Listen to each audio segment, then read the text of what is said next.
An elimination game for Georgia, and the Dogs keep their playoff hopes alive. Carson Beck tosses 2 touchdowns, both to Oscar Delp, and rushes for another. Beck played mistake-free football. Consider he had multiple turnovers in 4 straight games coming in, and it was the freshman Nate Frazier in the 4th quarter who made it a 2-score game as Georgia wins at 31-17. Georgia's won 8 straight meetings against Tennessee, each by 14 points. Number 1 team in the nation tested on the road at Wisconsin, and the Ducks barely beat the Badgers. A failed 4th down conversion could have cost Oregon. They went for a fake field goal, and they came up short. And then Wisconsin gave the ball right back. Mateo Uiagalelei picked off Braden Locke in the final minute, and Oregon kneels it out to win 16-13 and improve to 11-0. Colorado two-way star Travis Hunter continues his Heisman campaign. First player this season with a rushing touchdown and an interception in the same game as Colorado defeats Utah 49-24. The Buffs improved to 8-2, their best 10-game start since 2016, and they still control their own destiny to reach the Big 12 title game. All right, here's a look at the CFP rankings entering Saturday. Oregon, Ohio State, Texas, Penn State, Indiana, BYU. Tennessee going to likely fall out of the top 12 with Georgia moving up. Miami idle this week. Notre Dame taking care of business. Alabama taking care of business. Ole Miss off.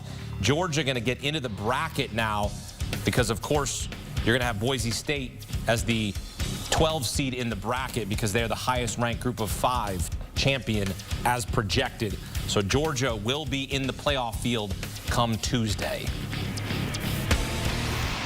CBS Sports HQ, built by the Home Depot, how doers get more done. Back here with 2-time Super Bowl champ Bryant McFadden, and welcome in 24/7 Sports college football analyst Brad Crawford. Tennessee and Georgia dominating our conversation here, Brad. And BMAC thinks that now 6 teams, if they all win out, those 6 teams, and I'll name them for you: Alabama, Georgia, Tennessee, Texas A&M, and Ole Miss. They all win out. They're all getting in. Your thoughts? Now, I think the SEC is getting 4 teams in the playoff, Hakeem, and it'll be 5 if one thing happens. If Penn State or Indiana is left out at 11-1, that's the 5th spot for the SEC. But right now, if Penn State and Indiana both finish 11-1 and get into the playoff as at-large teams, as the 3rd and 4th Big Ten teams, then you're going to have Tennessee or Texas at 10-2 being left out. Now, I say that if A&M beats Texas, but there's no chance 6 teams get in from the SEC. I think 4 right now is going to be the number. Well, I see it like this, Brad, and I think this is going to be a great back and forth and understanding the dynamics in the SEC. So this is the hypothetical that I just laid out, right? I think it's safe to say if Georgia wins out, Brad, Georgia is in, correct? They got UMass, they got Georgia Tech, they're in. So if Georgia makes it, Alabama, they went out, they're in. You can't forget about Ole Miss. If Ole Miss wins out, Ole Miss beat Georgia. They're in. So if Texas wins out, they're in for sure. But even if Texas loses to A&M, when you look at a team that was ranked number 1 in the country, right now I think they're top 3.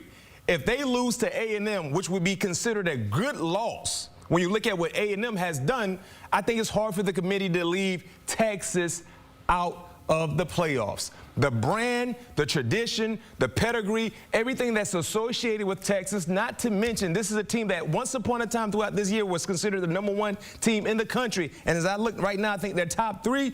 I think that would be hard for them to fall from 3 all the way out the top 12. And if you're Tennessee, granted, Tennessee could be the odd man out, but they got a legit gripe because if Alabama makes it, guess what? Tennessee could have an argument. We beat Alabama, and the last game of the season, we beat Vandy, who beat Alabama.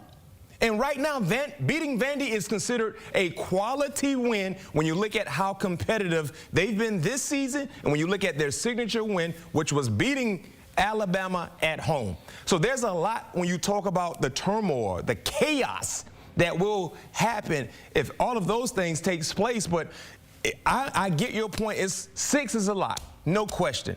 But if these things surface, A&M beats Texas, you're telling me they're going to leave a 2-loss Texas team out, but then you have a 2-loss Bama team make it? You have a 2-loss Georgia team make it as well? I don't know if that would stand. It's just hard for me to see that happen if A&M if A&M finds a way to beat Texas, a team that was once considered the #1 team in the country. Brad, it does make sense. I mean, you can see how somebody would argue that on the committee. If Texas loses to Texas A&M, the Longhorns do not have a single win this season over a top 25 team in the committee's rankings. Texas is getting left out at 10-2 if they lose at Kyle Field, and there's 4 or 5 other SEC teams getting in. I just don't see it happening, fellas. There's not enough at-large spots for 6 SECs to get in. Max would be 5, and I'm still sticking with my preseason projection of 4. I think it'll be Georgia, Alabama, Texas, and then Ole Miss. Tennessee's going to be that odd man out at 10-2. So you said Georgia, Alabama, Bama, Texas, and Ole Miss. Texas, Ole Miss, right? And then Indiana at 11-1 gets in over 10-2 Tennessee. So let me ask you this question, Brad. You said if Texas loses to A&M, they have 2 losses. Do you foresee Tennessee being a more valuable team to get into the playoffs with 2 losses over Texas? Yes. Okay. Because they had that win over Alabama, and Texas does not have a quality win. Yep. So maybe 5 teams then in from the SEC. I mean, so that might be what ends up happening. Even if it's 5 teams, I feel like that is a surprise. Yeah. Because to Brad's point, most felt like 4 would get in from the SEC. But if they're able to get 5, I think that's the reality. I definitely believe that that's the reality when you look at the traffic jam of light teams, 2 lost teams. How many legit two lost teams the SEC has that can make a case saying we're deserving of getting in because they've played each other.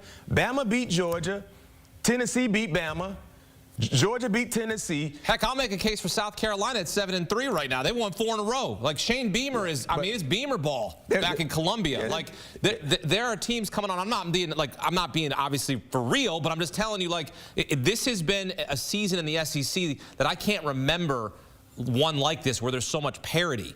And this is the first season with no divisions. It's created absolute chaos. Which is good. This is what we want. Well, but what it allows now is you're getting a couple extra teams in a 12-team playoff, and then eventually one day we'll be 16 teams. Yeah. Just if SEC gets 5 in, you better believe they're trying to figure ways to add more spots. Well, the Big 12 will be probably only getting in 1 team. Colorado controls its own destiny to reach the Big 12 title game. Well, yeah, the ACC. But we're going to talk about Colorado right now. Yeah. They beat Utah on Saturday. B-Mac, the Buffs are 8-2. Yeah. They had 4 wins last season. How are you evaluating this team at this point? They're the best team in the Big 12 right now, Brad. Hakeem. Yes, I say it. I said it. I believe it. And the reason why I believe they're the best team in the Big 12, #1, they have the best quarterback in the Big 12, and he leads this team mightily. #2, they have the best playmaker in college football in Travis Hunter. But the most surprising factors for me with this team and why I believe they're the best team in the Big 12, they have improved tremendously in the trenches. Remember, that was an Achilles heel for their team. Offensive line play, defensive line play. They both have improved throughout this season when you look at what they've done. Stopping opposing offenses' rushing attack, they've done a great job in doing so.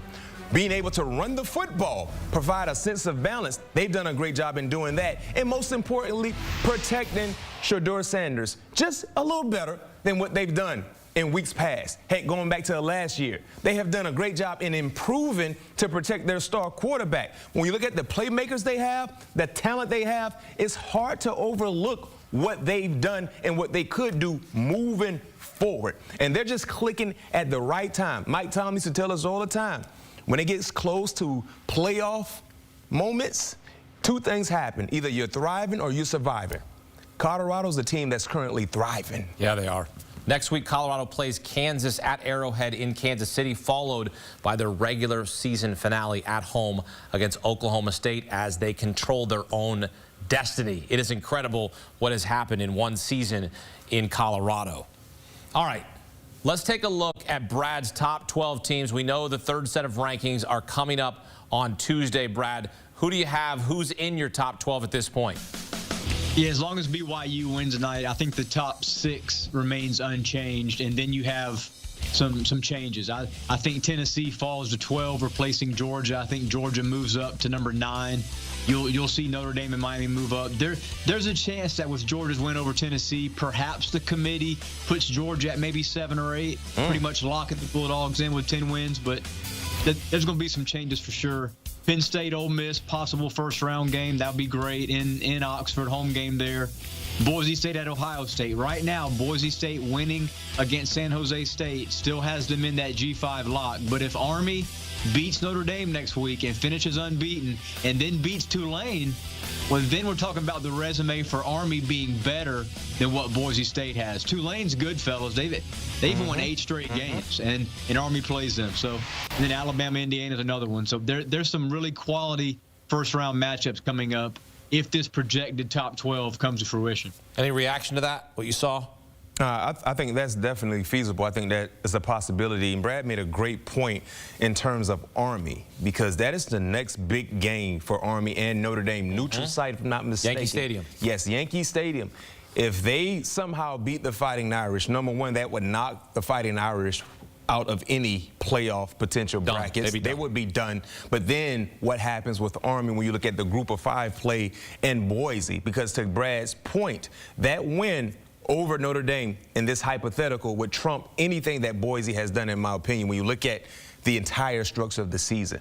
So that could be something that when we were, because if you look at Army, Bryson Daly, when healthy, he's the Taysom Hill of their offense. Yeah. He's a physical runner, and guess what? They can throw the football. Just enough to make you respect it. So that is an intriguing matchup for Notre Dame, and I think it could be the biggest game on Notre Dame's schedule when you look at how we visualize their season panning out. The Army game might be the biggest game. Brad, do you think if Army wins, because we're in a hypothetical, of course, but if Army were to win and match up against Tulane in the American title game, would that winner be ranked higher than a Boise State Mountain West champion? That's where I don't know. What do you say? Yes, right now the committee does not respect Army's schedule, but that changes the next couple of weeks if they beat Notre Dame Stadium and then they beat Tulane, because Tulane's going to come into that game on like a 9-game winning streak. Only 2 losses this year came to Power 4 teams. So that would be 2, 1 top 10 win, 1 top 20 win. And then you look at Army's full body of work versus Boise State. I mean, Boise State's best win right now is, what, UNLV and Washington State. They have a quality loss. So I would, if I'm on the committee, I would put an unbeaten Army with wins over Notre Dame and Tulane over Boise State. Well, we will have the 3rd set of rankings here on Tuesday. Brad will be alongside. We'll break them down. BMAC will weigh in as well as we get closer and closer to the beginning of the college football playoff. We're just about a month away. First-round games are set for December 20th. Here's a look at the odds to win the national title. Ohio State plus 320. Who has the most juice, you think? If you had to, not on any of the favorites. Notre Dame plus 2,000. Notre Dame's a nasty team since losing to Northern Illinois. Their defense is nasty. Riley Leonard threw 3 touchdown passes today. Yeah. I mean, this is a team coming on. That's who I would put my money on if I were going to do a little value. But Ohio State, my money's on Ohio State. 8 titles in school history. Their last was in 2014, the first year of the college football playoff.